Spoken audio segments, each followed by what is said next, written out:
mysterious jungle, the most exciting and dangerous place on Earth and home to the Jungle King.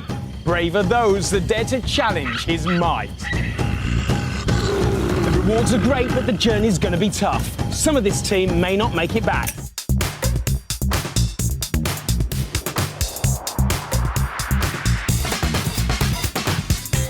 Hello and welcome to my Kids TV Nostalgia podcast. This is Jack's Throwback Attack. My name's Jack Howard and thank you once again for joining me on what is my fourth series of this project. I can't believe it, honestly. When I first started, I didn't think I'd be getting this far. So thank you to everybody that's taken part and supported me over the last few years. Well, this fourth series features some really great guests, and this edition is no exception because today I am chatting to a former CITV and CBBC presenter who not only did the continuity links, but also presented shows such as Eliminator, The Big Bang, The Makeshift, Ministry of Mayhem, and of course, the fantastic Jungle Run. It's Michael Underwood. Hello. Hey, Jack, how are you? I'm fine, thank you. Yourself? Yeah, do you know what? Really, really well, surprisingly. As, it's been a very odd year. There is no doubt for most people. But, I'm surprisingly chirpy. I don't know why. You've caught me on a good day. Good stuff. Well, hopefully that will shine through in this interview. We reminisce about kids TV. Now, usually I like to start off with what you were up to prior to the TV work, but actually you did have some TV involvement at a young age in the form of being a contestant on the very first Christmas Kids special of the Crystal Maze when you were 15. How did that come about? It came about because I was watching a programme on Channel 4 called Early Bird. It was a children's programme. Channel 4 they weren't really that well known for their children's programmes as such. But on a Sunday morning, there was this show called Early Bird. It was sort of like a bit of a magazine type show. And it was on there. And obviously, because the Crystal Maze was on Channel 4, they were promoting the fact that they were going to do this very first edition for children at Christmas. And they were just really saying, if you're interested, send your address to this and we'll send you out a form. It was almost like an application form. So I did it. I spoke to my mum and I was like, Mum, I really want to do this. The Crystal Maze is awesome. I want to go on this. And so we got this application form sent through and you filled it out, sent it back. And then bizarrely, I got a call to come and have this. I can't remember, it was like a weird, I want to say like a travel lodge. It was a weird place that had quite a bland room. And I remember walking in there and there must have been 30, 40 children. And apparently they were doing these every day for 2 weeks. And they were just basically getting you to do puzzles and work with the children. They were seeing how you interacted with other children. And and little did we know, obviously they were using that to sort of decide who was going to go on the show. And then I got a call saying, we'd love you to be a contestant. And not just a contestant, I ended up being the captain of this first ever edition of the Crystal Maze. So my mind was properly blown. And that was my first experience really of television. Great stuff, and I absolutely love the Crystal Maze. And Richard O'Brien has been a guest on this podcast before, on the first series, and he said that when they did that first Christmas episode, something like 20,000 children applied for it. So you were very lucky to get into the 6 that were picked for that episode. Yeah, it's bizarre. I had no idea it was that many, but I'm not surprised, I guess, because the Crystal Maze was hugely popular, as you know, massive, massive show, and. Yeah, God, it's bizarre because obviously when you're there and you're doing it, you just think you're going along, you're playing some games, and then they've asked you to go on the show. You don't back then because I was so I didn't know how television worked, so it was just like, oh great, I'm in. I never for a second thought, wow, okay, so thousands of children went for this, and I've ended up getting it. It's funny, it never really crossed my mind. It's bizarre. And what are your memories of doing the Crystal Maze? Oh, they are incredible. I mean, Richard O'Brien was the loveliest man ever. If you think about it, I mean, you can imagine for him, I mean, all the amazing stuff he's done over his career, including that show, and then income. I mean, I was the eldest at 15, but I think the youngest was 7 or 8. And, have these children suddenly on this set running amok and, being a bit giddy and all of that. He had the patience of a saint. And I remember him talking to us all the time, chatting to us, even the night before we were all in the hotel and we're just downstairs with our parents and he was there, just sort of master of ceremonies as you'd expect. And it was just brilliant. I just remember being completely in awe of him. Here I was, stood and talking to this man that I'd watched on this legendary show. It was just It was amazing. So that was the first sort of thing that hit me. The next thing is the drive to the hotel. Drive from the hotel, sorry, to where it was filmed. So it was filmed in an aircraft hangar called Aces High, and I couldn't for the life of me tell you where it is right now without googling it. But I just remember arriving and just like, because I didn't for a second, I had no idea that it was all set out as you would see it on the map. So when that map is shown on the program, that is how it's set out in the hangar.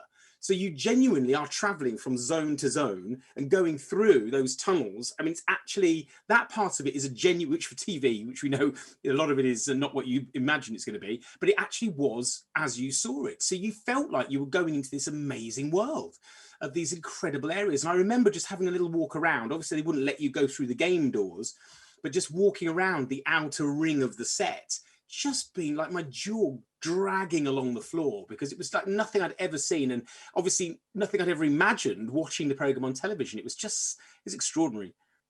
Absolutely was an extraordinary show, and I agree with you on Richard O'Brien, because like I say, he was on the podcast before, and he's the only person I've interviewed face to face, which was his idea. He actually invited me to go down and see him. He doesn't live in England anymore, lives in New Zealand, but he happened to be visiting at the time. I'd emailed, luckily, because I was just going to organise like how we're talking over Zoom or Skype or something like that, and he had the idea of me popping down to where he was, and we had a good chat, and he was lovely, and he loved talking about Crystal Maze and all the various things he's done as well. You know, when you suddenly start talking about something and it all starts flooding back into your brain, yeah. I just remember it being an incredible. It was long. It was a lot. I think we filmed for 2 days. We filmed over a weekend in the end, and it felt. I mean, it was about. We must have done 6 hours a day. It must have been on this show, because it would take so long to film. Because basically, you would complete a game, and then you would film the run to the area that you were going to, or to the next game door in that particular area. But then they had to move all of the cameras from the previous game into the next game.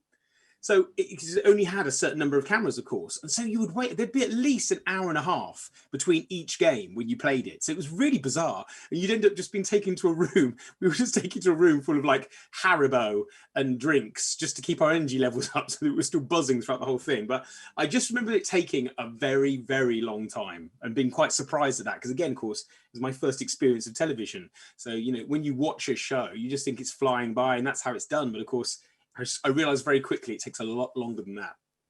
Yes, from people who have spoken to who've worked on it, I think it took something like 5 to 6 weeks to do one series. So it was a long process. Whereas I think now the new version that's been on in the last couple of years, they tend to film 2 episodes in a day. So it has changed a lot. It has changed a lot. I was watching the episode back last night just to refresh my memory. The one thing that I saw towards the end is when you did the Crystal Dome, which was fantastic, I'm sure it was. At the end of it, you actually didn't win, but they allowed you to have the prize anyway, which was a theme park trip to Paris. Did you actually go there? You totally went there. Okay. It was amazing. It was amazing. It was the Asterix theme park. I don't even know if that thing exists anymore, but it was, I mean, don't get me wrong. It was a funny little theme park, but it was in the sense of it wasn't Disney World. Do you know what I mean? But it was just great fun. And it was the journey of going to Paris, and we got cool T-shirts with the theme park on, and we were all together, of course, just having a laugh, and we were all just children. So we just had a great time and they bought everything for us. Didn't have to pay for anything. Didn't queue for anything. It was a brilliant trip. It was absolutely brilliant. Yes, and you seem to have some difficulty at one point. What was the game now? The one where you've got to walk across the rickety bridge and feed the god coins. You look like you didn't quite like walking across that bridge. Can I just say, I am still, I probably should still be in counselling for that, because I don't think I've ever recovered from it somewhat nearly 30 years later. The whole experience of not doing as well as I would have liked on that show. I mean, okay, I didn't get locked in, but I wouldn't watch back that show and go, do you know what? I'm really proud of how I did in that. That first game, the reason I was like that, and this is absolutely the truth from the horse's mouth, was that before I went to do it, the director came up to me and went, listen, Michael, I just want to warn you about this first game. The bridge is let's just say anything could happen on that bridge. So you need to be really, really careful. because you don't want to be falling in early on, and we have had people trapped in before. So literally that's going around in my head. So that's why I was so tentative at the start of the game. And then it was only once I was probably way too long into the game, I realized this is absolutely fine. You know, I could have absolutely bossed that game in like 60 seconds in hindsight. But I think just someone, you know, when a director who you absolutely, again, my first experience of TV, I'm like, wow, he's helping me out. Thank you so much. I'm going to be careful. When actually, of course, he was doing it on purpose to create some drama and make it so that it wasn't as straightforward as it perhaps could have been. So yes, yeah, that is the reason why, unfortunately, the rickety bridge. And to this day, I still, you know, if people ever talk about it, they always talk about what was wrong with you? You scared of water? It was that sort of thing. But there you go. What can you do? I'm sure at the time, though, when it actually went out, you were probably the coolest kid at school, I hope. Well, yeah, I mean, it was. I think people were blown away by it because, of course, it was just like unbelievable to be in a show that was that big at the time and sort of be able to have a part in it and sort of experience it. I think so. Yeah, I think my friends were quite like, "Wow, you are so lucky." But it's funny, isn't it, how quickly they get used to it? And it's like, oh yeah, Michael's on the Crystal Maze, and they're over it. It's gone, it's done. But with the Crystal Maze, just a couple more questions on that. Yeah, absolutely. I saw this on Twitter, and I'm going to ask you about it. You've kept some souvenirs, haven't you? I absolutely have. I've got some. I mean, I have got. So let's have a look. Whatever. Well, obviously, I've got the crystal still in its original box. And it's absolutely, I love it. I absolutely love it. It's a beautiful thing. And inside, if you sort of, basically, if you imagine it is the crystal that you would imagine, so it's like the crystals you want. It's exactly the same, except they've sliced a bit off it so you can see through to the bottom of it. Yeah. And then at the bottom it says, "I cracked the crystal maze." And with me, it's obviously says 1991 on the bottom. So it's just, I'm absolutely so proud of this. And funny enough, I did something for children in need a couple of years ago. I can't remember exactly what it was. There were a couple of comedians and they were doing like a 24-hour stand-up comedy routine for children in need or for comic relief. And they wanted people to come down and support them. So I came down and I brought this crystal down and people were going wild. I mean, I've never seen anything like it. They were just like, what? And it became a thing that they were having their photos taken with the crystal. It was like, and I think I forget that, you know, they're a big deal. And actually, to be able to have one after all these years, especially as, you know, the new series is up, but this is an original one. I absolutely love it. So yes, so I've got my crystal, kept that. I've actually also got, and this is what I would get into trouble for back then, but I took a gold and a silver token from the dome. So I've got one of those. I've got one each of those as well. And just to prove, that's great, because it's to prove to people it's very difficult to tell the difference. So in a certain light, you can't tell which is gold and which is silver. So it's quite nice to have them both there. And I've got a signed photograph with from Richard O'Brien, of course, just saying, "Well done, Captain." And that. So yeah, I've got a few little bits and bobs that I've sort of kept. And I love them. They're great keepsakes. Fantastic. And do you still keep in touch with any of the other teammates that you were with on that episode? Do you know what? We didn't for years and years. And then out of the blue, after I sort of started in children's television, I guess it was easier to sort of contact me, if you like. And then on Twitter, I did have Catherine, she messaged and sort of said, "Hey, how are you? Well, how's it going?" And she'd spoken to John, who was one of the other boys in it. And we never actually managed to arrange a time to meet up, but we did sort of say, "How are you? How's life?" and all of that. And she's like, "Oh, you're doing really well. So thank you. What are you up to?" And it was just great to have a chat and to talk. So yes, we sort of have kept touch in some ways, but not like, we're not close in that sense, but every now and again we might message. Good stuff. Well, from doing the Crystal Maze, is that what sparked your interest in working in television? Do you know what? That is a great question. And I would have said at the time, no.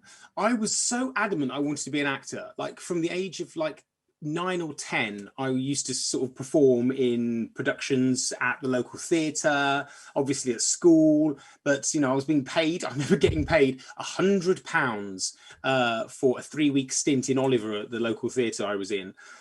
Back in the mid-80s. But and acting was my thing. I loved it. It made me the happiest I've ever been in my life when I was acting. And so that was the path, the route I wanted to take, without a doubt. And I remember not long after doing the Crystal Maze, having a conversation with my mum about, "I really want to go to RADA, Mum. That's where all the best actors go. If you can get into RADA, you can get a career and it'll be brilliant." And I remember my mum, bless her heart, we didn't have much money at all growing up. In fact, we didn't have any money growing up. But she phoned them. She phoned RADA And she said, hello, look, my son loves acting. And I was just trying to find out a few more details about your courses and costs. Now, if you think this would have been like 1990, around 92, maybe something like that. So they said to my mum that the teaching, just for the teaching fees, were £7,000 a term. And of course, you would need to find money for accommodation in London as well. So the fees alone in the early 90s were £21,000. I mean, it was just never, ever going to happen. It was just incredible. So at that point, I needed to sort of think, well, what am I going to do? I still want to be an actor. And my mum was a nursery nurse and my sister was a nursery nurse. And we just said, why don't you do teaching? Why don't you do teaching? Get a teaching degree, specialize in drama. Then you've got something just in case the acting doesn't work out. You can always do a postgrad actors course after university and then just, go for it and see how it works out. And that's what happened. One thing I have learned from speaking to various people on this podcast, it's always good to have a backup because television doesn't always, it isn't always permanent. And we'll get on to more about that later on. So we'll move on to when you started into kids' television. Now, I seem to remember, and you'll tell me the name of it because it's gone out of my head, but I seem to remember the way that you got into it was through a talent show on the television, I seem to remember.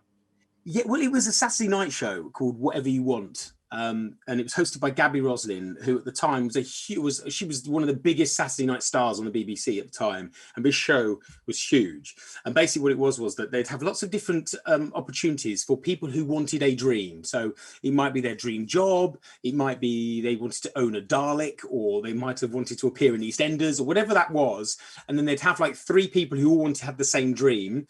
And then they would vie for winning the opportunity to have that dream come true.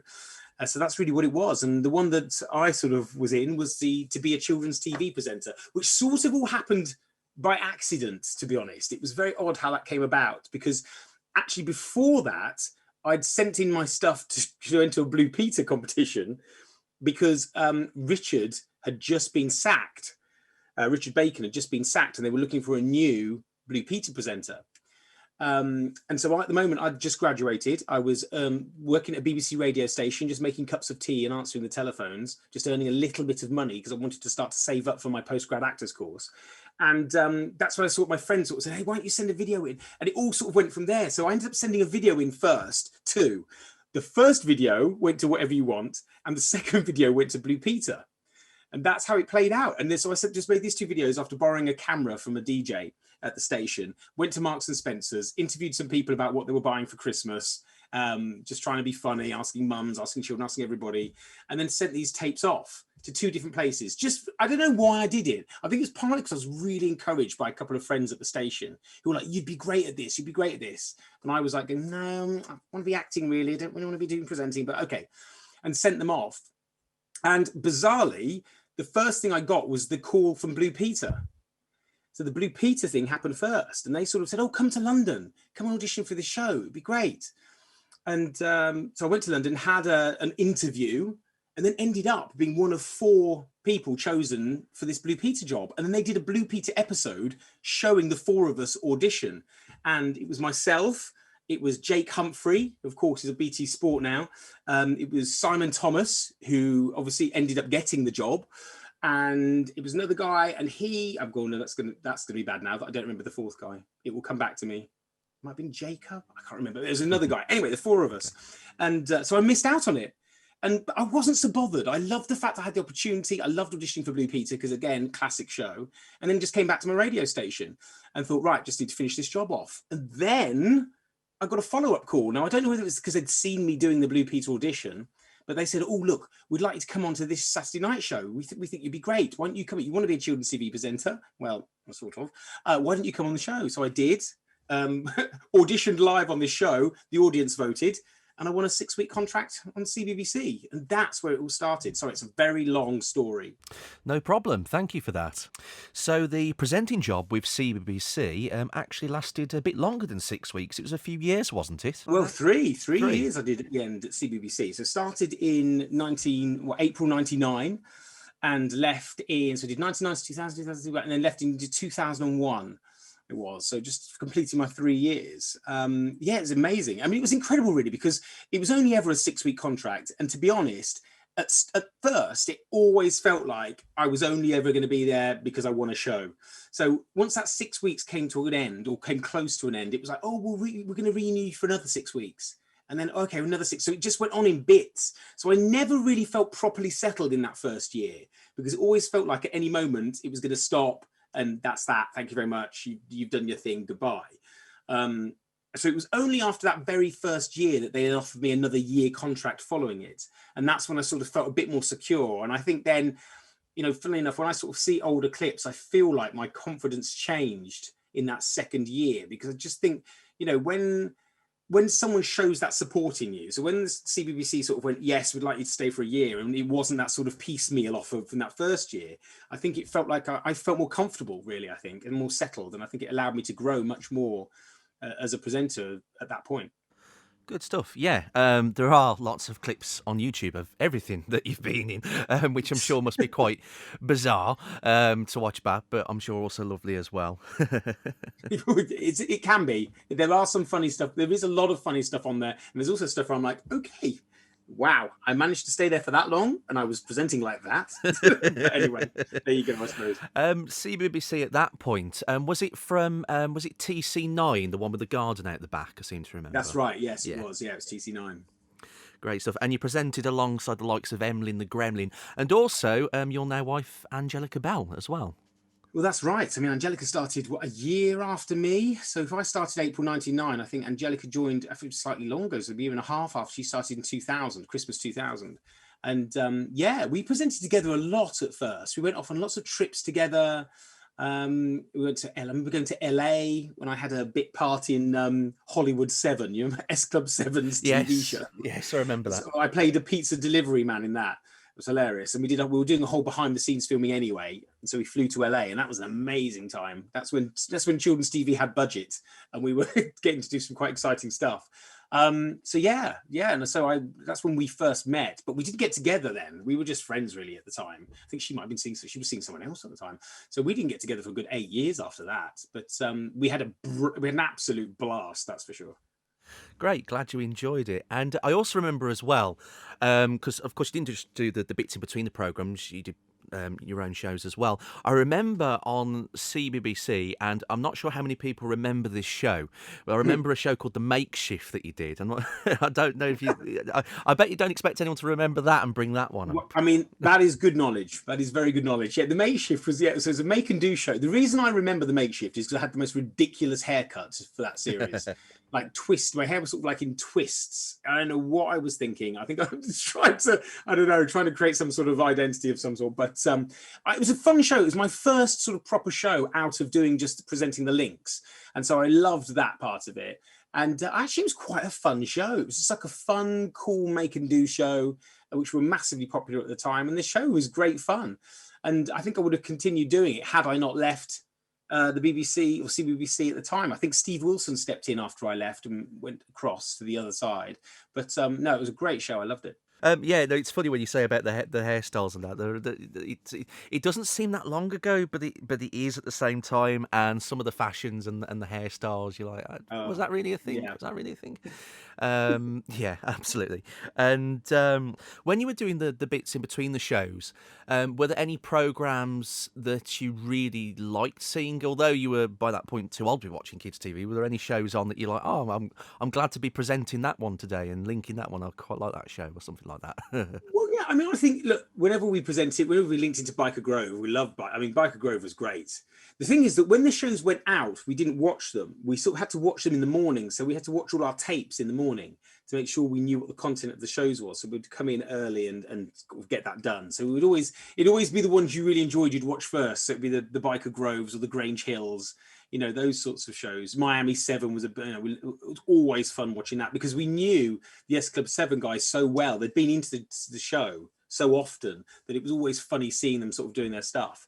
So I suppose they were probably the main shows, but otherwise we'd have to watch it all. So I was watching Woody Woodpecker, I was watching Pingu, had to sort of watch everything just to make sure I was across it. Our boss at the time was very adamant about making sure you watch the tapes. I know, and how many episodes of Play Days were there? You must have watched every single one. Wow, a lot, a lot. It was relentless. I'll tell you what. I'll tell you one thing. When I first started there was something that happened that I've to this day never forgot, and I will never forget either. So obviously you make a few mistakes. It just happens, and it's live because back then pretty much everything was live, apart from the mornings. The breakfast show was the only thing really pre-recorded, and Choice, but that was over in Europe. But everything else, the afternoons were live. The holiday mornings were always live. The Sundays were often live as well. It was brilliant. So there was a lot of live TV, but it did mean that things would go wrong. And I remember doing a live afternoon and introducing Grange Hill when it was Biker Grove.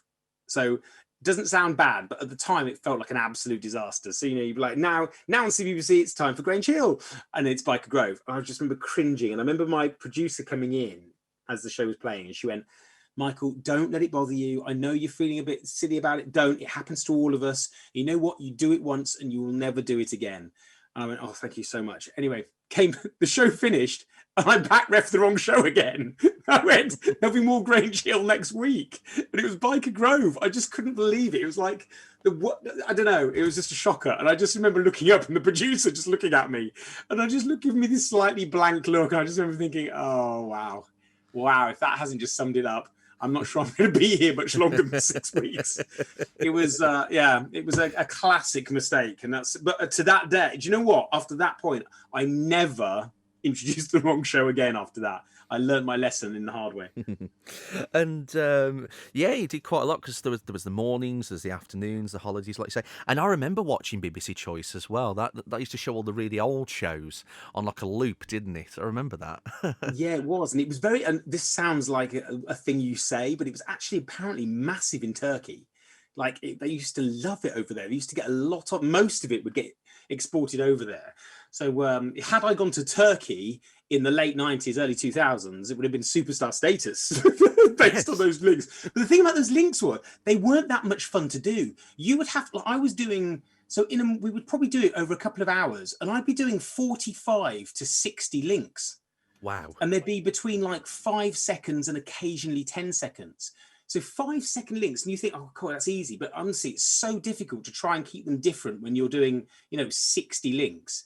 It was, so nobody liked it. It was almost seen as a bit of a punishment at the time. Or if you were new, you would do it. So all the new people were sort of trained up, if you like, by being given CBBC Choice.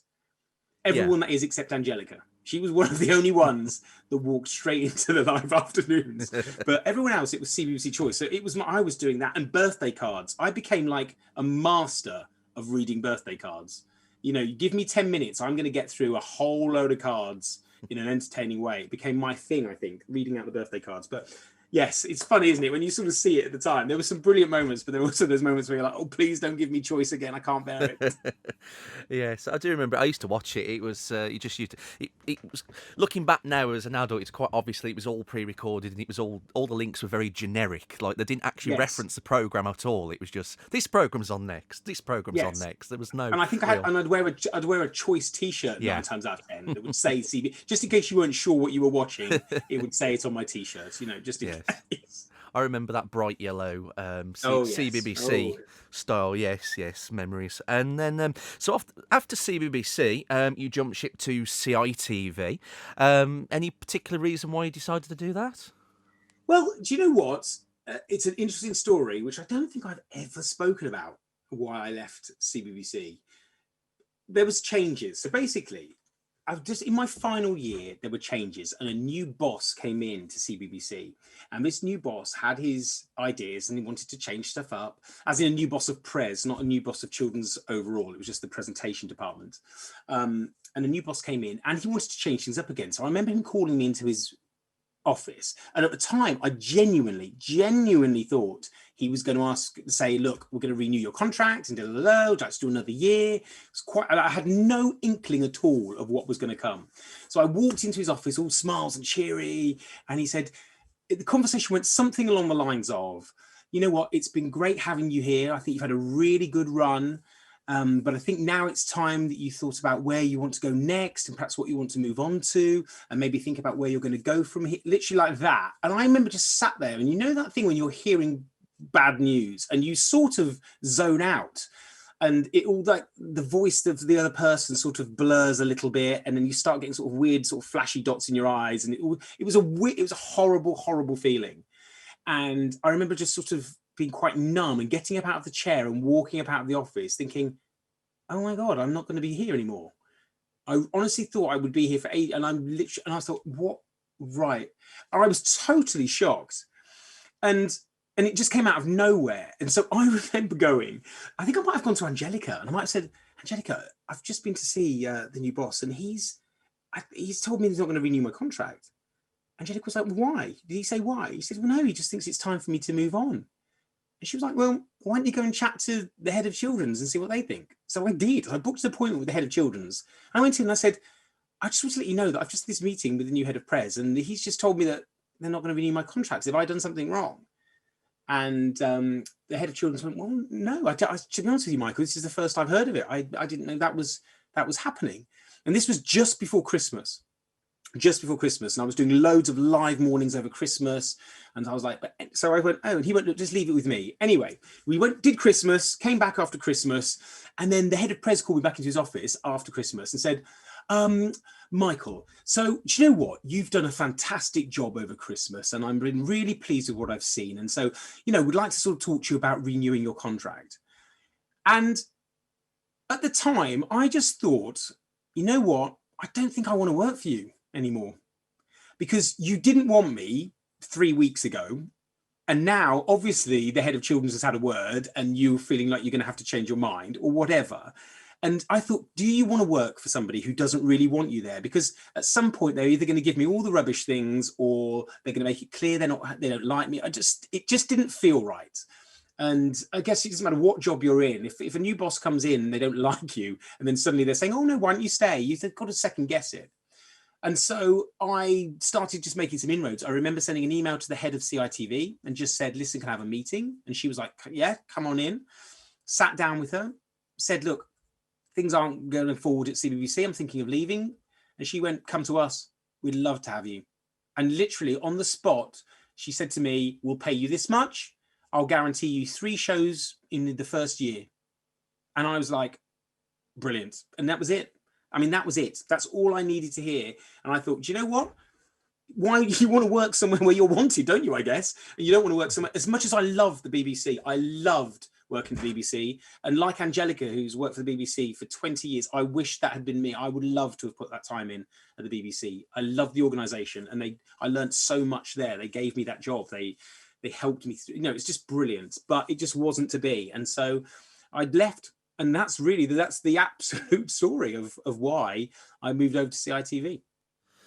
Fair enough. Yes, sometimes you've got to jump before you're pushed, I suppose. I suppose that's the way to look at it. Yeah. And but at the time, I mean, I watched both, but I was always more a CITV watcher. I was a huge fan. I watched it every day, and at that point, it came live from Birmingham, which, if you've not noticed, my accent is not far from where I live. Yes. And yeah, I was a huge fan, and. At the time that you joined, I remember that. And you presented alongside the likes of David Leon, Lee Morrison, and of course Leah Charles King as well, who's been on the podcast before. So what was your memories of presenting the links on CITV? Do you know what? They're all brilliant memories for a number of reasons. One, I was just welcomed with open arms, and it could have been so awkward because obviously I've spent 3 years working against them pretty much. Not literally, but obviously we were the opposition. We were on the other side, and CBBC was a mammoth channel. I mean, it was extremely popular, but there were shows on CITV that would worry the BBC. The likes of My Parents Are Aliens. Even the early series of Jungle Run. These shows would threaten sort of like the key flagship shows of children's BBC. So that was part of it. But yeah, but going over there, they were just so welcoming. Even Stephen Mulhern at the time, who was obviously king of the castle at CITV Pres then, he had his own shows as well, but he was absolutely still running the show over there, was incredibly welcoming. And, it was just a lot of fun. It felt slightly more relaxed, if I'm going to be honest. The BBC was great, but it's sort of very protected. And maybe that's part of that whole, I don't know, there's that BBC way as it was then. Everything was very politically correct and very careful, and it felt like CITV just was a bit, I don't know, more relaxed, I'm going to say. It was just a little more relaxed. You know, it was Dick and Dom that really shook up the BBC when they were doing The Bungalow. Yeah. And that was very, because The Bungalow, if you think about it, was very CITV. Yes. You could imagine that sort of show sitting really comfortably on it. But what I think why it worked on the BBC was because it was so different. And it was just brilliant fun. And I think that's what shook things up. But ITV for me, or CITV, was definitely more relaxed atmosphere. And you were able to have quite a bit of fun, even perhaps more fun. And yeah, I really enjoyed that, and I was made to feel really welcome. Great, yeah. I was watching it regularly, as I said, and yeah, I feel like at that particular time, because the CBBC was always has always been the one that's been more popular and had like the high ratings and was like the stalwart. But I think that particular era, those couple of years when they brought back the InVision Prez on CITV and they did it from Gas Street, I think for that short period of time, they ruled the roost. I think they did a better job. It's just a shame that it stopped in the mid-2000s. But there we are. It looked good, though. It looked good fun. Yeah, it definitely was. What you saw was what, and that's that's one of the biggest questions I'm always asked is, why were children's TV, why they were so smiley and so happy all the time? That must be really annoying for you. I'll tell you, the truth is, it was just fun.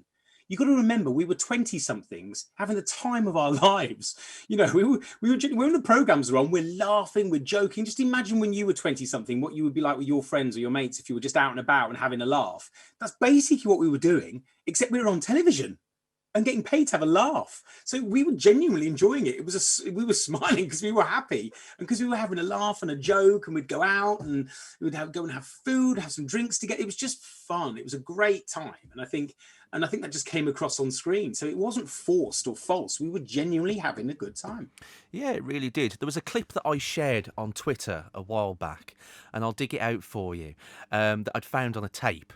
And it was from Christmas time, and it was the day when David and Lee Morrison were leaving, their last day, because you and Leah Charles King stayed on a bit longer.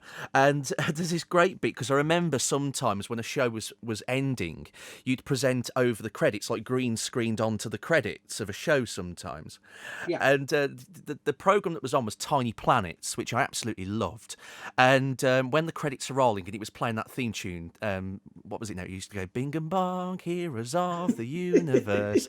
See, I remember it. And you're all like bouncing about in front of the screen. Like, oh, yeah. Yeah, and prattling about. It's quite pretty good. Much, yes. That's exactly, and that's what we were doing. That's what we would do. Just prat about. Yeah. And it was, if you think about it as well, think of the people. So David Leon, and we had Tom. Do you remember Tom? I do, yes. So think about what those boys have done. So Tom went into Doctor Who. Mm-hmm. And had that. Then he went into that huge show, which in that Legends, what was it? Oh, it's an American series. And he was in that for a couple of series as well. He had a huge career over there. And then, and David Leon, of course, ended up acting in Vera. He was like one of the main parts in the ITV drama Vera for the first 3 or 4 series. So it's so funny how they went from, doing, and I remember both of them being quite serious. So they were perhaps the more serious ones of the group, if you like. Mm-hmm. So for them, I think they were quite aware of the fact that, oh my gosh, this is children's TV. Is this really cool? I'm not sure it is. And they sort of had this secret urge to want to do something else. And yeah, it's amazing that they went on and had these great careers. And I think David Leon now is directing and doing all sorts. Yeah, I can remember finding that late, because I don't think either of them appeared on screen for quite some time, and then all of a sudden turned up on these big shows. It's like, wow, what's happened in the last 10 years? Yeah, right. I know. My mum likes watching Vera, and I was a couple of times I've walked past and stopped and gone, he was on CITV, don't you know? just walked past and casually done that. And I like Doctor. I'm a big fan of Doctor Who, so yeah, I thought it was really cool. And it was funny, really, because when that happened, there was all these news articles going, did you know that Arthur Darvill used to be a CITV presenter called Tom? Yeah, and I was like, I've always known this, but it was like a big story one day for some reason all over the website, all over the news and that. Whereas I was like, I've always known that, I just remember it. So when you were doing CITV, Yes. You and Leah were lucky enough to present the 20th anniversary birthday bash, which I remember watching. I think it was on a Yes. Saturday morning. Talk about that. That must have been really cool to do. And you had lots of people who'd been on CITV in the past in the studio as well. Yeah, it was. It was brilliant, actually. It was great fun just to see those faces, just to talk to people who've been part of children's television when I was growing up and parts of shows that I remember as a very young child. I mean, we had Grot Bags in. I mean, Grot Bags, bless her heart, may she rest in peace. But what an amazing woman. Who doesn't remember the Pink Windmill and Emu and Grot Bags? She was just brilliant, and she reminded me of my childhood. And so having her in the studio looking exactly like she did as I remembered her made me feel like I was 6, 7 years old again. So, you know, we had Matthew Kelly there, and it was just an amazing sort of lineup of people, and just sort of reflecting on all of these years and how long CITV had actually been around. You know, remembering shows like Press Gang.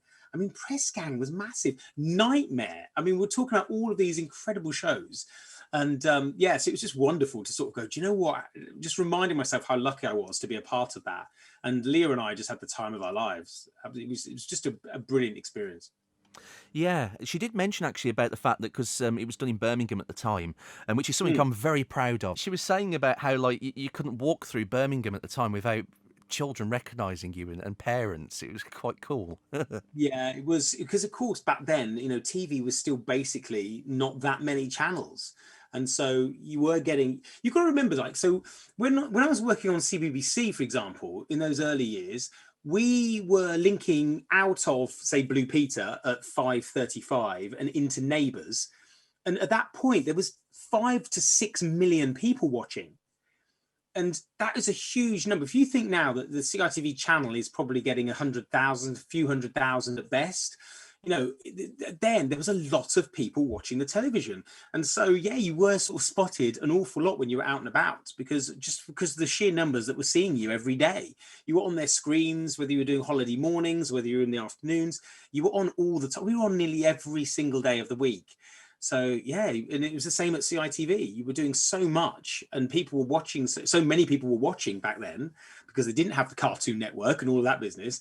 That suddenly you became it was weird. So you sort of couldn't go outside without people going, "Hey, you're off for telling us CITV," you know, or "You're from Jungle Run," you know, all of that. But it was always lovely. It was always lovely, and of course, it didn't help when Leah and I were together walking around Birmingham, because then you see it makes it worse. It's almost like Angelica and I to this day. Angelica and I, when we're together, we normally get spotted a lot more because it's just so unusual for people to sort of realize. People sometimes don't even know we're together, that we're married and we have children. You know, they just think that it's, oh, didn't you choose to work together? Yeah, we were married. What? Why? You know, they find it quite difficult to comprehend that. But yeah, when you're in a group of people that you worked with, it definitely made the spotting happen a lot more often.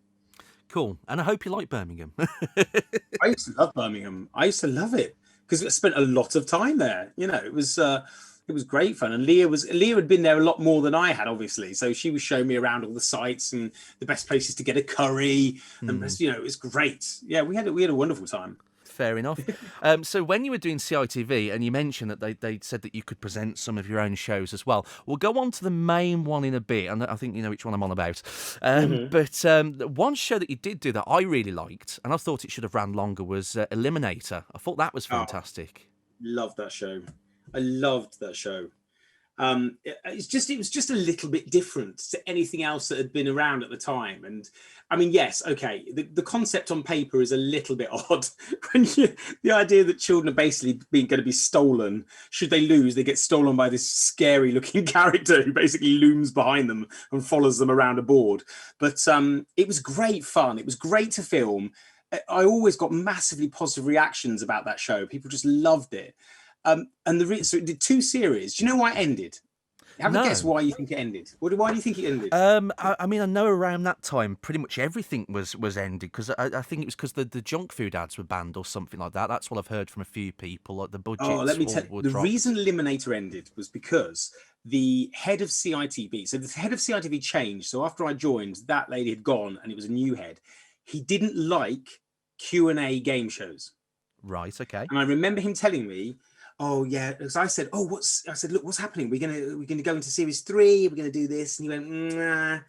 The thing is, Michael, I'm just not a fan of Q&A game shows for children. I just don't think they're into that. I think it's got to be something else. I think it feels a bit out of date, and I don't really like it. So no, I don't think we're going to bring that one back. I just remember being absolutely devastated because I don't think I met a single child that had seen that show that didn't like it. So if they'd seen it, they loved it because they loved the idea of being a bit scared. They loved the effects on it because it had great effects where they just didn't know, these children just appeared, literally seemed to disappear in front of your very eyes, which at the time was so, great. But yeah, I was really disappointed because I really enjoyed that show. I thought it was a really strong format that Endemol came up with. Simple, but it just worked really well. It did, and I loved it. And a few friends down the years have asked me, they said, "Oh, what was that game show with the scary man chasing them across the board?" So people do remember it, and they did repeat them some years later as well on the CITV channel. Oh, did they? Yeah, they did. About 2008, 9, 10, somewhere around there. Wow. Is there any? I'm wondering if there's any on YouTube. There is. Is there? Okay. There's loads. There's loads. I haven't seen it. I haven't seen it since I made it. Genuinely, Okay. I have not seen an episode since I made it. I think I might have to dig one out and have a watch. I remember it changed as well because the very first series and the second series were quite different, and the Eliminators changed as well. Like the first one had like this long cloak on, and I thought the costume was brilliant. It'd be great as a Halloween costume. He had like long claws, didn't he? And yeah. And then in the second series, it changed to one that looked more like Predator. And it was more, I don't know, the set changed as well. And it was a lot more. Yes, it did. A lot more, I don't know, flashy, I suppose is the word. I don't know. Yeah, he did look, I'll be honest, he did look more terrifying in series 2 than he did in series 1. They definitely upped it, didn't they? I think the fear factor went up. Yes. Yeah. The one thing somebody mentioned in the comments somewhere, I think it was on YouTube, and I thought, my God, you are right. It is basically the same format. But somebody said, well, Eliminator is basically the chase, if you think about it, because you're answering questions and moving down a board while somebody else is moving down it to try and catch you. Yeah, it's true. It's if you look at that, it's the early version of the chase. Who knew? My gosh, it is. Yeah, it's very similar, isn't it, in that way? It is. I don't know if you've ever watched The Chase and thought, it seems similar. No. Do you know what? I never have, but now you've mentioned it, there was that sort of, and I think didn't they get to pick depending on the difficulty of the question as well. There was like they could go 1, 2, or 3 spaces, couldn't they? It was something like that. I think if I remember the format correctly. Yes. Yeah. And then depending on what level is how many steps Eliminator would move. If it was level 1, it was 1, 2, it was 2, and 3, it was 3. Yeah. It was a good show. I loved it. I thought it was great. Yeah, it was a fun show. Good. And I also remember you did the Big Bang as well for a while after Gareth left. You took over it with Kate McIntyre. And they repeated that for years as well on CITV channel on the weekends, I remember. Yeah, I mean, that was a great format, the Big Bang, wasn't it? It had been going for so many years before we sort of got involved. And we filmed it up in Leeds. And again, the team up there was so much fun. I always had so much fun working with the different teams on these shows. It's just something about working on a children's show where it's just different. People are just into it and up for a laugh, and we're trying to sort of make it as fun and as light as possible. So yeah, I really enjoyed that. So after the makeshift, I went to the Big Bang, so I had a little bit of experience with the make and do show. I remember watching one episode of The Big Bang, and I don't know why I've got such a good memory of these things. I remember thinking, is this deliberate? There was one episode where you made out of paper and bits of plastic sheeting, like a crystal dome of some kind. I remember you making like some kind of crystal-shaped dome thing in the set, and I'm thinking, have they done that deliberately? Because of what I would love to tell you that we did, but no, I don't think. I think it was just pure coincidence. Fair enough. Fair enough. And then, as well as the Big Bang as well, Saturday mornings, Ministry of Mayhem. You did that for a bit. What was it like doing a Saturday morning show? Because that's pretty much like the crowning glory of any kids' TV presenter's career, to do a live Saturday morning show. Well, yeah, I mean, that was exactly what you said. It's that's what you sort of are going for. That's what you want to be doing. You want to be sort of getting to those Saturday morning shows. And of course, look at the history of them. There were some huge ones, whether Anton Deck was fronted from SMTV, or with Dick and Dom and the Bungalow, or for the BBC, which is the ones that obviously I was mostly into when I was younger. So the Going Live and Kickings and all of that. That was it was the pinnacle of children's television. So it was amazing to sort of get a chance to be a part of a new format on a Saturday morning. So that was, I'm very, very excited about doing that. Yes, it looked like good fun as well, and chaotic and very messy as well, with the amount of gunge flying about. I guess you can't be a kids' TV presenter and not get gunged occasionally and have pies in the face.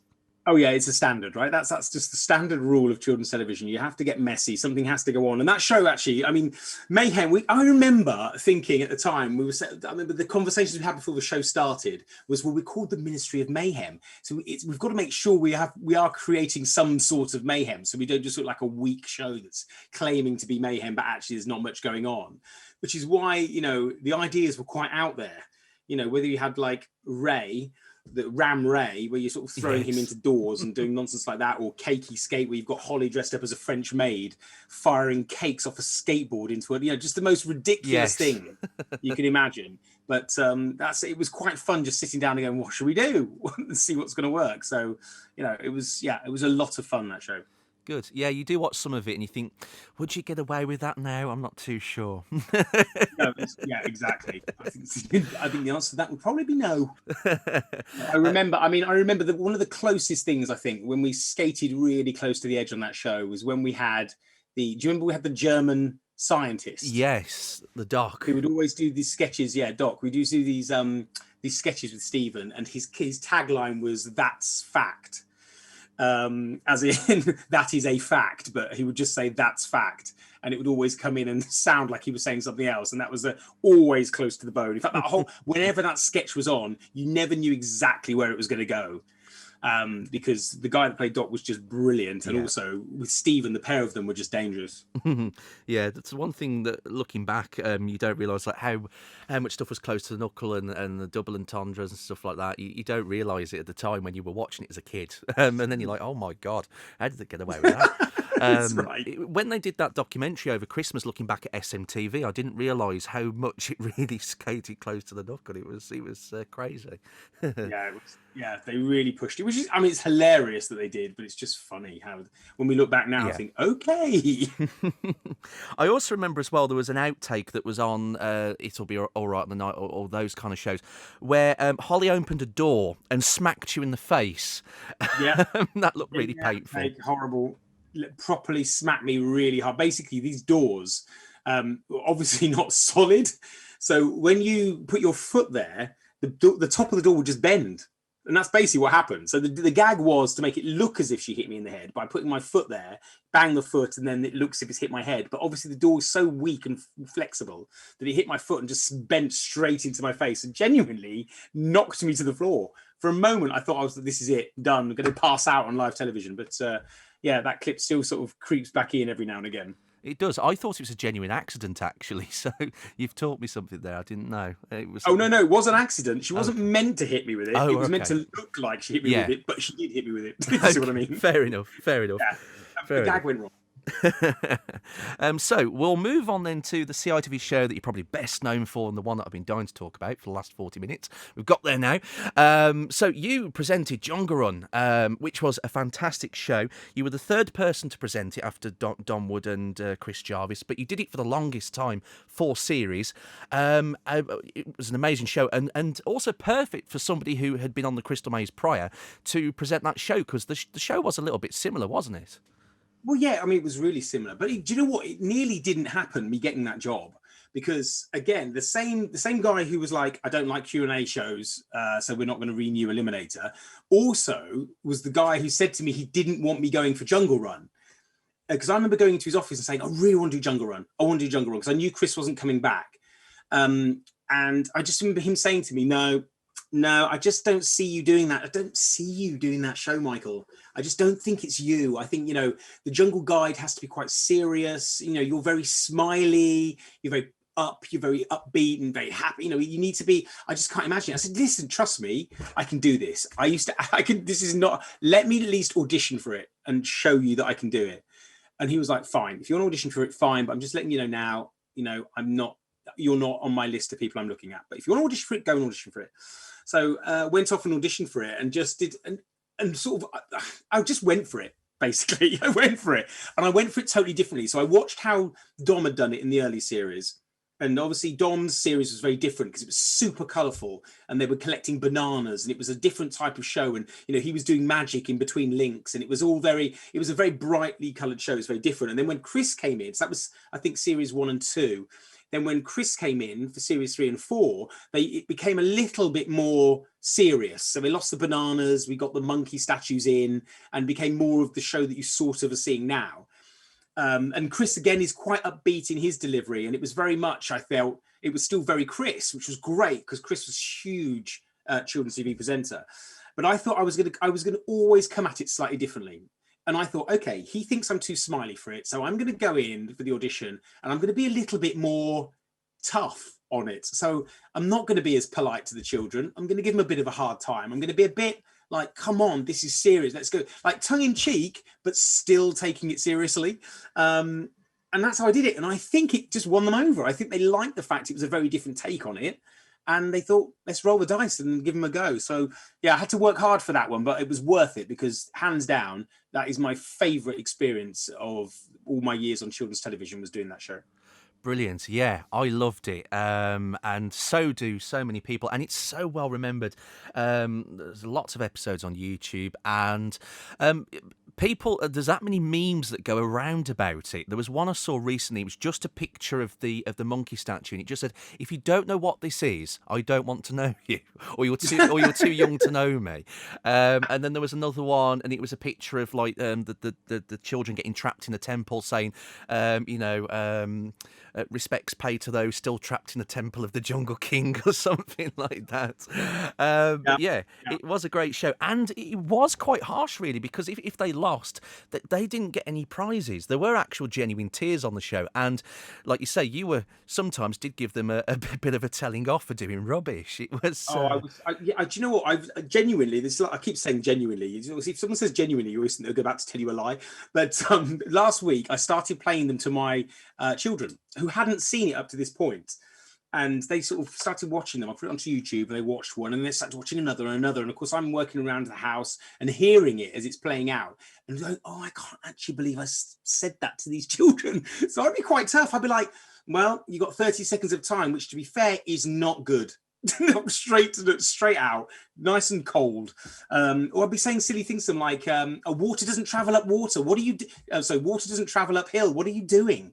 You know, all these sort of comments that would come out. Or, oh my God, you're going to have to be quicker than this. Do you want to get trapped in? You might as well just constantly saying all these things. But I think people kind of liked it. And I think the children on the show kind of liked it because it just meant that, they were being treated like adults and not being sort of patronized, which I think sometimes with children's game shows back in the day, it was all a bit like, oh, come on, here we go. Go on, you can do it. You know, whereas I was very much along the lines of, oh, get on with it. Did you kind of like remain in character like when they weren't filming, or was the kind of like, jungle guide mode on camera, and then in between takes it was a bit more, laughy jokey and No, I was pretty good with them actually. I popped sort of in and out of character. I mean, let's not be honest. It wasn't like I'm not Robert De Niro. It wasn't like the Jungle Guide was so not me at all, and then suddenly I'm popping out.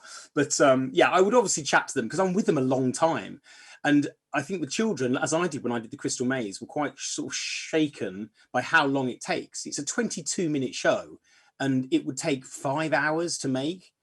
And I was pretty much the one with the children. They'd have sort of like someone with them, a chaperone, but on the whole, it would be me stood there with them going, hey, how's everybody? Okay, did really well. Listen, don't feel too down about that last game. Suddenly sort of patching up all the stuff I'd actually said. I'm sort of going, don't be too down. We're sure we can turn this around. Let's go. Anyway, where's that Haribo? Pass me another bag. I was definitely popped out of character and just kept them entertained and kept them happy and sort of kept showing them little bits of what was going on. But you sort of wanted to keep the mystique of the show going. So it's not like I'd walk them around the back and show them the set and do all of that. It was very much, at least not until they'd finished. At the end, once they'd completed it, I'd give them a little tour. But before that, we want to sort of keep the mystery of the show going. Because again, like the Crystal Maze, when you walked into that hangar, it was absolutely mind-blowing. For a children's show, this took 2 to 3 months to build the set. It was the best part of £1 million to make, which is why we had to do 2 series at a time. It was just an incredible experience. I couldn't think there wasn't another children's show around, game show, that were spending that sort of money or creating this whole jungle environment in one place. Absolutely. It looked amazing and it looked huge. And I want to know, actually, because you said about the Crystal Maze set really all being connected and as is on the programme. Was the Jungle Run set really all connected? Was the swamp over there and the Angel Falls over there? So, absolutely. Yeah. Oh, great.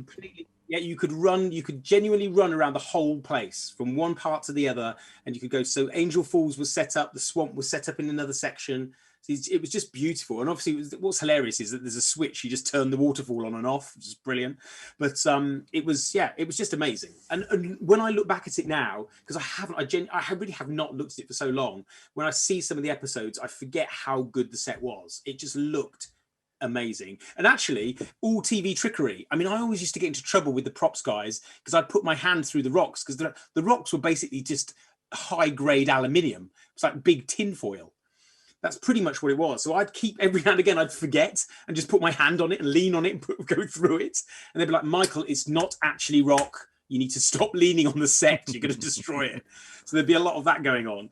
And it was just funny. It's just a great experience. Good. You said it was filmed in a hangar. Where was the set? Where was the hangar? It was like it was in Nottinghamshire, and it was an old RAF base. That's all I can remember. It was an old RAF base. And you go down a main road. If you live in Nottingham or Nottinghamshire, you might recognise it. You basically go on this massive main road, and it goes downhill. And then to the left, as you're going down it, there are these massive like green hangars just on the horizon, if you like. And it was there. I don't know what the name of the base was, but you sort of would have to drive through this derelict army base, like with like houses and offices and brick buildings, and you go through a gate. And then you drive all the way around it, and then it would wind all the way around to like an old mini airfield that was just a grass airfield, and then this huge hangar. And it was just brilliant. The whole experience was amazing. So even just arriving there and sort of walking in, it's just so inconspicuous. And then you walk in through the big doors, and there's this beautiful set hiding there. It was just, it was amazing. We'd see the children's faces when they first saw it. It was something else. It's funny you saying about you being serious with them, because as a viewer, and it's the same watching Crystal Maze, sometimes you'd be watching it and going, what are you doing? It's a 3-piece jigsaw. Why is it taking you a minute to do a 3-piece jigsaw?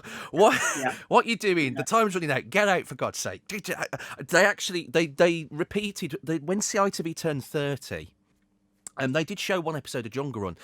It wasn't one of yours, though. They shown one with Chris Jarvis on. And so by this point, I'm about 18, 19, 20, I can't remember now. I decided to watch it, and my mum said, oh, I remember this, because within about 5 minutes, I was genuinely shouting and swearing at the television in anger at the performance. And my mum said, oh, yes, remember you doing this when you were watching it as a child. Yes, you haven't changed at all. It was very frustrating. It was just as frustrating for me having to watch it on set while I know they're in there doing it, and having to shout things like, it's a jigsaw, look for the corners. It's like stuff like that. But it was just, I think that's what children loved about it. And I think that's what they all wanted to have a go. Children, everybody I've met who loved Jungle Run all said, we really wanted to give it a go, because they would sit at home screaming at their TVs going, we could do better. We could do this. We could get the golden monkey. And I think, it's just a sign of a good game show, isn't it? Where everyone wants to sort of get involved in it and have a go on it. Do you have any favourite moments on the show, or a favourite episode that you can remember? Wow. I mean, one of my favourite moments is one that never went out on air. But the footage is somewhere because I've seen it, but it's not public viewing. It's going to be in a cupboard somewhere. But basically, I did one of the dark swamp games. You would put them in a boat. You put the children in a boat. So I would sort of help them onto the boat, and then we'd push them off, and then they'd go and do the game.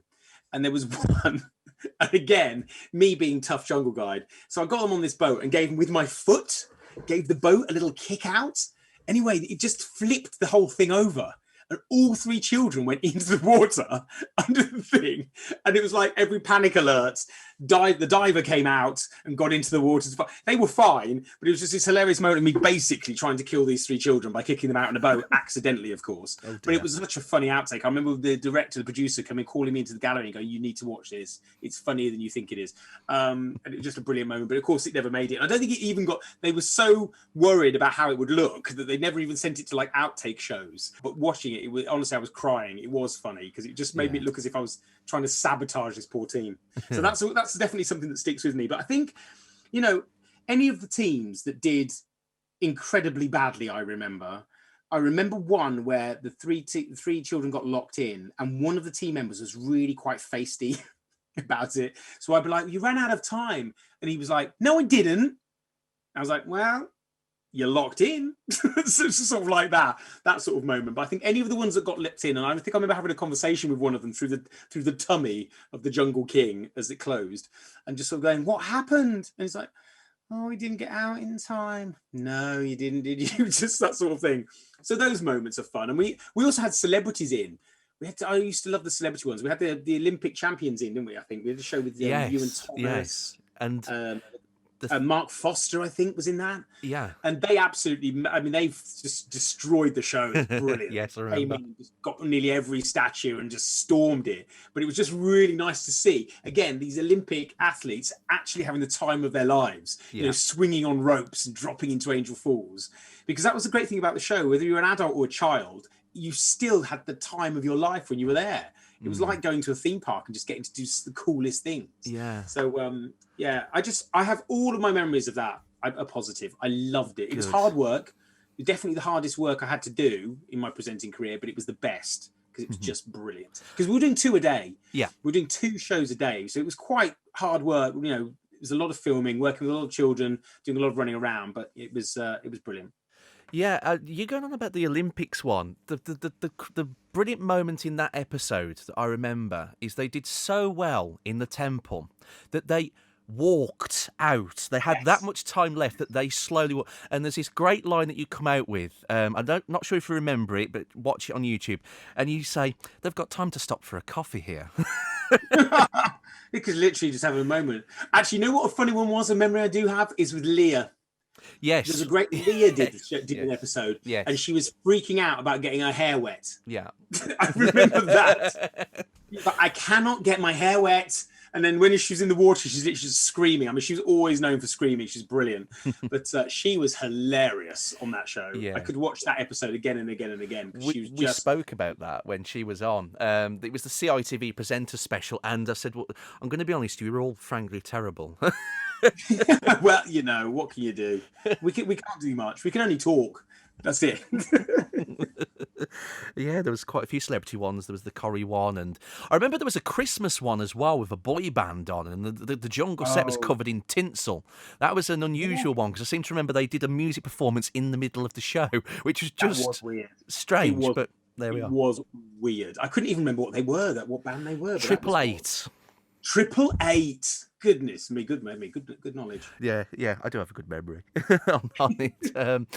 Actually, do you know what? I'm saying there was a funny moment. There was a funny moment when one team got the golden monkey statue but couldn't get it out of it. Got wedged. Oh yes. It got wedged in the belly of the Temple King as they were trying to get it out. And the time was ticking down. And for a moment in my brain at the time, I was thinking, if the time runs out and they've wedged the belly open with this, how do we play that? Is that just the well done, you've managed to save yourself getting locked in? Or do I just let them get locked in and pull the thing out? It was just remember for that split second, thankfully, it just came out with like 3 seconds to go. But that was quite fun. That was quite a hairy moment for those contestants. There was some really close moments, wasn't there, where they get the golden monkey, but they've only got that 20 seconds. And 20 seconds is a long time, but it looked like the distance to run from the end room to the exit, it was quite close. It was quite, because I remember when Don Wood did it, they only had 10 seconds to do it, but it seemed a lot smaller, so it wasn't so bad, whereas it seemed to have been extended when Chris come in and yourself. And 20 seconds to leg it and it looked fairly heavy or fairly clunky to carry that golden monkey as well. Yeah, it was quite tricky to carry, to be fair, especially when you're like 9 years old and you've got this thing. It wasn't particularly heavy, but it was just awkward. Yeah, you know what I mean? Very awkward. That was the problem. I seem to remember because I don't know whether it was when you were doing it, but certainly with Chris, when they do the prizes, they'd have like these bases on the bottom where he'd lift them off and the prizes would be inside. Obviously, you know, they've been placed in there afterwards, because if they've been inside the whole time, they'd probably be broken from being thrown out. True. But Yeah. I think when you did it, they stopped doing that, and it was just like shots of the prizes, like with like the jungle around it or something like that. I seem to remember. Yeah, that sounds about right. I'm trying to think. Did we pick them out? Yeah, I think we did. We didn't. Yeah, I didn't reveal them that way. You're right. We had them out on the top, and then I think we did a swap out, and then just showed the prizes from that. Yeah, and it would always be, and then they'd have them all around. They'd all have all the prizes around at the end. Yes, you'd say something right. like, and that ridiculous. So one thing I did feel was a bit at the time. I felt was really shonky, and now watching it back, I'm like, is it fine? I think it's fine, but at the time, I really was cringing. But it was the idea. So our producer came up with this idea of saying goodbye in different languages. Yes. It became quite a thing. So at the end of every single show, I would go, as they say in the jungles of la la la la, and then just this thing, which were genuine phrases, because he was brilliant. He was very eccentric, but he was a brilliant man, and he knew his TV so well. And so he would come up to me, and he came up with this idea, and I was like, right, are you sure this is going to be okay? And I'm not just going to look like an idiot? And we're like, it'll be fine. Just say it convincingly, and it'll be great, and it'll become a thing. And so it did just become this goodbye thing where I'd have to do it in a foreign language every time. Very odd. I didn't know what I was saying. He could have given me anything to say. So hopefully it is all genuine and fine. I couldn't tell you to this day if what I was just told, like Anchorman, like Ron Burgundy, I was just saying what was there. Simple as that. Yes, I do remember that. Children always ask, my children said this, they said, how are you able to have live crocodiles and parrots and snakes in the jungle? Because there are cutaways. Yes. And here's another ruiner. Cover your ears if you're a Jungle Run aficionado and you don't want it ruined, the magic. But we would have a special day. So before we filmed, we would have one special day at the beginning of the series where we would get the animals in. So we'd have a team of children that weren't on the show. They were like stunt children. I think they might have been crew members' children that we would dress up. Then I would be there in my outfit. And then they would just set up a shot where they'd stick a crocodile in a puddle. And then we would have to run in the background past the crocodile while it was a close-up of the crocodile with us sort of our legs going past in the background. And then they would just cleverly drop those shots in throughout every single episode. So you might have a parrot or a snake. So those animals were genuinely on set, but just for a very special animals filming day. And then they'd just edit all that into the show. Cool. I like stuff like that. I like finding out things that I didn't know. I mean, one thing I've noticed is just that, like, how some of the games were even done. Like the one that I always loved was the big pyramid where they went through a hole in the top, and then there was this underground maze, and you're all on the top, and you've got to press like stones to open the doors, and there was this like wide shot of the tunnel maze, and I'm thinking, like, where is all that housed? Where's the space for it? Is it really all under? Is that pyramid really? Do you know what I mean? Like, is it all really all there and together? You know. And it was what you saw was what was there. It is absolutely built. It was absolutely built like you saw it, with the levels and the layers, and you could work your way down. And yes, there was a bit where a piece of it was off, so that you could film. But actually, they were going down to a place and going through tunnels. So yeah, it was no sort of extra camera trickery there with that one. What you saw was what you got. And the same with the temple, really, because that was huge as well and very long with the sections as you went through. Yeah, absolutely. Cool. Yeah, that all ran down one side of the hangar. So yeah, all set out as it was. It's quite special. I mean, Angel Falls was particularly special because it was quite deep. And we would have a diver, so there'd be a diver in the bottom of it that we sometimes had to keep doing some reshoots because he kept creeping into shot. It just looked a bit weird, like there was a shark or something in the pool. But there'd be a safety diver there just in case any of the children got into any trouble.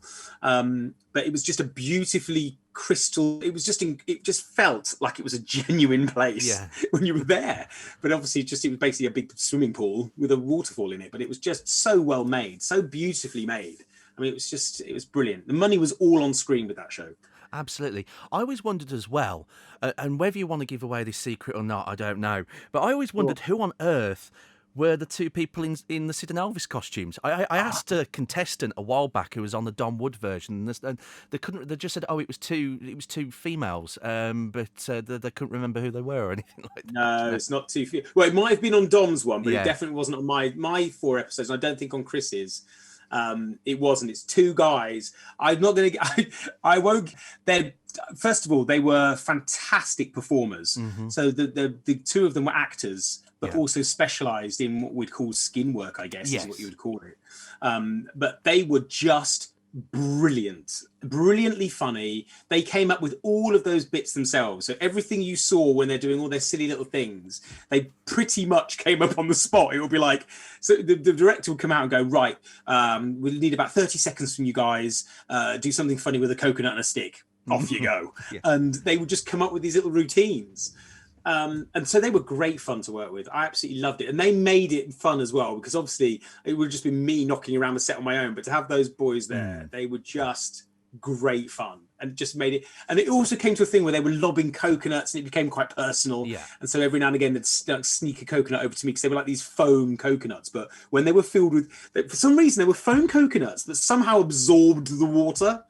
So they were light, but as soon as they soaked up the water in Angel Falls and then got sent back, they were pretty heavy. So if you got smacked in the face by them, so they had a lot of fun with that, both lobbing them at the children and lobbing them at me. But no, those guys are amazing. Fair enough. Well, thank you for answering that. And I guess they'll remain enshrined in mystery forever. But that's fair enough. Let's not spoil the magic. Right. So, did you attempt any of the games yourself when they weren't filming? Oh yeah, I think I had to go all of them. I think I had to go pretty much all of them, even the water games. I thought I really loved the games that had sort of fire or had that sort of feeling of danger. Yes. I absolutely loved those games. So we had one that was where things were literally on fire and there was like petrol canister, or the appearance of petrol canisters, and you had to sort of get something over them without dropping the canisters in the fire, otherwise they'd explode. You know, I loved all those sorts of games, and it felt a little bit more dangerous, I think, those later series with some of the games. So yeah, I had to go all of them. They're great fun. Yeah, I remember one, and I quite liked it. I think it was only in the very last series where it was a mine shaft, and when you went inside, it lit a fuse on a stick of dynamite, and there was this shot of like this long fuse burning, and they had to get out before it blew up, and caused like a rock fall to block up the exit. I thought that was quite cool. I know it wasn't real, but it was still quite cool. There was this nice sense of danger to it. Exactly, just make it feel a bit more dangerous, and I think the children really appreciate it, because children like to be scared within reason, I think, and sort of giving them that bit of fear just made it feel more real. Yeah, and there was music as well, which like really added this sense of danger, like tension music, and it was fantastic. Really good show, and I hope that because BritBox, the streaming service, have put one episode on from the Don Wood series, and I think they're putting a couple more on soon. But I hope that eventually they put on all of them, including yours and Chris's, and so that they're for people to stream, and maybe even somewhere like Challenge could show them. That would be cool. Yeah, I'm surprised that they never did that with them. I really am. I don't know why. It feels like ITV, it's a no-brainer for ITV to put them out there, because I think people would love to see them sort of in their sort of proper versions and sort of going out. But never know. Maybe we could start a campaign and get it started. Absolutely. And you shared on Twitter recently, you've still got some souvenirs from the show.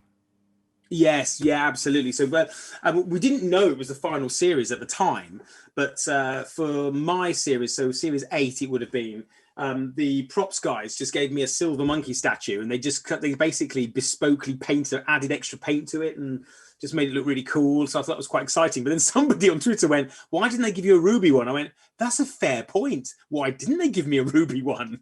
Why have I just got a mocked up?" But it's great, and I've kept it all these years, and I've still got the monkey.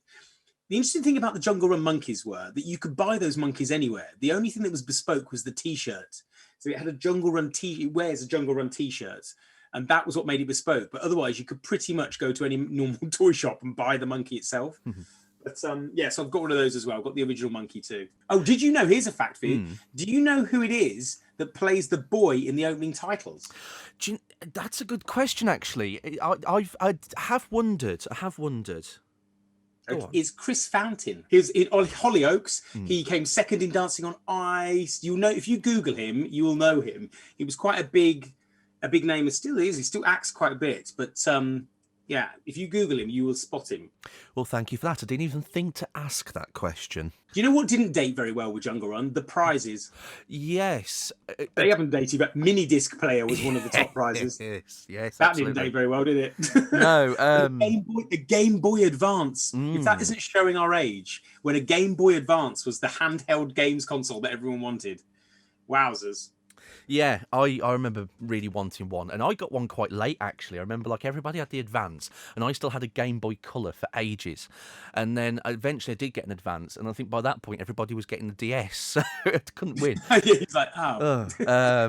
Yeah, no, it's funny, because I have watched episodes on YouTube and that, and you read the comments, and it's always about how terrible the prizes look now, and how terrible the performances were, and how depending on which presenter it is, how they're so harsh on the contestants. I see what you're doing. I see what you're doing here, Jack. I see what you're doing. Listen, I think it's legendary. My meanness is quite legendary on that show now, surely. Yes, yes, and yeah, I just think everybody just remembers it so well. It's something that there are certain programs that everybody of a certain generation remembers fondly. So children of the 90s would remember Funhouse really well, and children of the 80s would probably talk about Nightmare or something like that. For the naughtiest kids, it's Jungle Run. It has to be. That's the show that's the game show that everybody talks about and goes, oh, do you know what? I'd love to have been on that. And yeah. So yeah, it was great fun. It was the highest rating game show of its time, and on ITV it was always the second highest, just behind My Parents Are Aliens. So My Parents Are Aliens would always be the ratings winner for CITV. But as a game show, yeah, a Jungle Run just did the business, and I think it was just children could come home. The time it was on, it seemed to be the perfect time for children to get home from school and then get it on. Do you know what I mean? It just seemed like the perfect moment for them. So it was very much that I've done with school. I'm now going to sit down and I'm going to lose myself in the jungle for 20 minutes. And I think that's what sort of reminded people so much of it. Yeah, absolutely. Actually, what was the monkey statues made out of? Just out of curiosity. It's like it's quite solid. It's like not like plaster of Paris. It's more like a composite, like a plastic composite. So it's quite solid. Yeah. Because they did float. Because remember the game where you had to pour water into very narrow tubes and it'd float up to get them out or something like that. I remember that. Oh, that's true. Although sometimes they'd have, I think some of them are dummy. There's different versions of them. I'm pretty sure. I don't think they were necessarily, because I can't remember whether those ones float, but they might have had a section, certain ones that did. So they used them in games. Yeah. Oh, these memories that you've been sharing and stories have just been absolutely fantastic. It's lovely talking about those times. I remember when I was started off at CBBC, my producer said, it will never be like this again, television. It won't be this sort of family feel where you're in every day, you're doing so much live TV. And she was absolutely right. It never was and never has been like that. Because it just can't be, unfortunately, and especially nowadays where those opportunities have gone. I mean, there's not the live TV opportunities there once was. This morning maybe Loose Women, the children's TV live, it's not that much anymore, and it's such a shame because back then we were doing thousands of hours of it, and it was just brilliant. I can look back with very fond memories. There's no doubt it was a brilliant time. We were very lucky. I was very lucky to be a part of that. Great. And then so off the back of when you kind of stopped doing the children's television, what did you get up to? I know you did present some grown-up telly, and I know that you are currently a teacher as well. Yeah, that's right. So, I mean, it's difficult. So Jungle Run I finished on Ministry of Mayhem and I was doing Jungle Run. And then when I remember getting the phone call on set of Jungle Run to say that I'd landed the GMTV job. So I'd landed entertainment presenter for Entertainment Tonight, or Entertainment Today as it was, for GMTV, which is the Friday morning show they did instead of Lorraine. So Lorraine wasn't on. It would be this entertainment movie show that Ben Shepherd and Jenny Faulkner presented. And so I remember getting that news. And that was my first sort of step into grown-up television, really. That was my first step away. And it was still within ITV, and it meant I could get out of children's, which was perfect time, because obviously I'd already done Saturday morning. So it was about, where am I going to go from here? I either have to commit to a life in children's TV, which didn't seem like it was going to be the right thing, or take this opportunity. And so it's also stemmed from there. And then I stayed at GMTV for 3 years, and then went out and then just did jobs all over the shop, did just different bits of TV, became sort of mercenary, where you just went where the jobs were. So you just went and just applied for different jobs, different stations, different things. And and I did that for that was probably the next 10 years really, was doing that. Was either doing bits and occasionally covering on GMTV, so I occasionally dip back into that. But there's a bit of ITV daytime stuff, bit of BBC daytime stuff, bits for This Morning. And it just sort of became a bit like that, really. Just became a jobbing presenter. And then ended up in teaching. But I say that as if it was a matter of fact. It sort of just came about really about 3 years ago, where my career was sort of quietening down, which happens. And, you know, Angelica and I have always known this in our careers, that happens. I remember when Angelica's career was quiet, and then mine was doing really well. And it always comes in these peaks and troughs.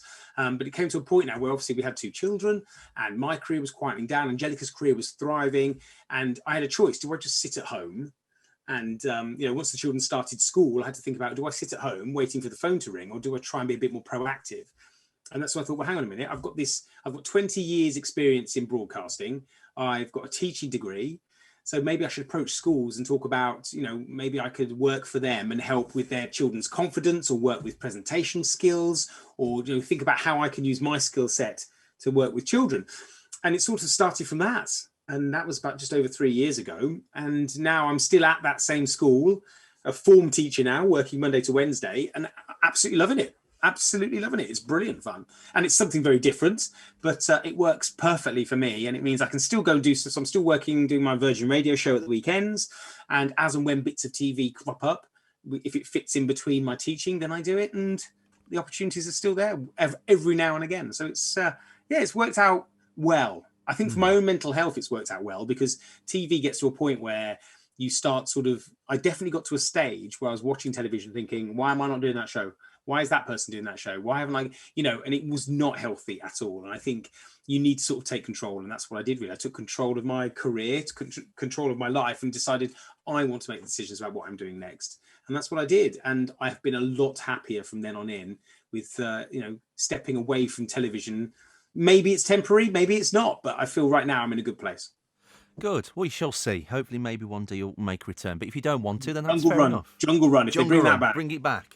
It'd be interesting if they did I think you've heard about the Crystal Maze live experience that they've got. Yes, of course, yeah. Imagine if they did one with Jungle Run. I don't know how they'd work it, but that'd be quite interesting. It does lend itself, Crystal Maze, more to that. The problem with Jungle Run, of course, is because with the Angel Falls and the swamp, there's a lot in there. It's like a huge, where it's quite easily contained, the Crystal Maze games, weren't they? It was quite simple. You just go into a room and it's pretty much where it was. I think Jungle Run just it's quite a thing. But that's not to say it can't be done. My gosh. I think you could absolutely bring it back. It'd be amazing. And I think people would love it. I think adults, there'll be people now in their 20s and 30s who wish they could have gone on it back then that will want to go on it right now. So I bet there'd be interest. Yeah, just don't involve any alcohol beforehand or anything like that. It'd be a disaster. Probably best not. What's it like teaching at a school with children who have absolutely no idea of your career in kids telly, but their parents will obviously know you and recognise you? Yeah, and more strangely for me, other teachers. So, I'm of a certain age now, but I'm going in and I'm working with teachers who are in their mid-20s who were watching Jungle Run when they were children, and now they're teaching children, and now they're seeing me coming in and teach. So it's very bizarre for them. They find it really odd. But of course, thanks to the power of YouTube, it hasn't taken the children long to track me down. And they're often talking about it, and or asking to watch an episode in the lesson and stuff like that. So I'm like, no, I'm afraid we're focusing on the English today. But they think it's brilliant. I mean, they love it.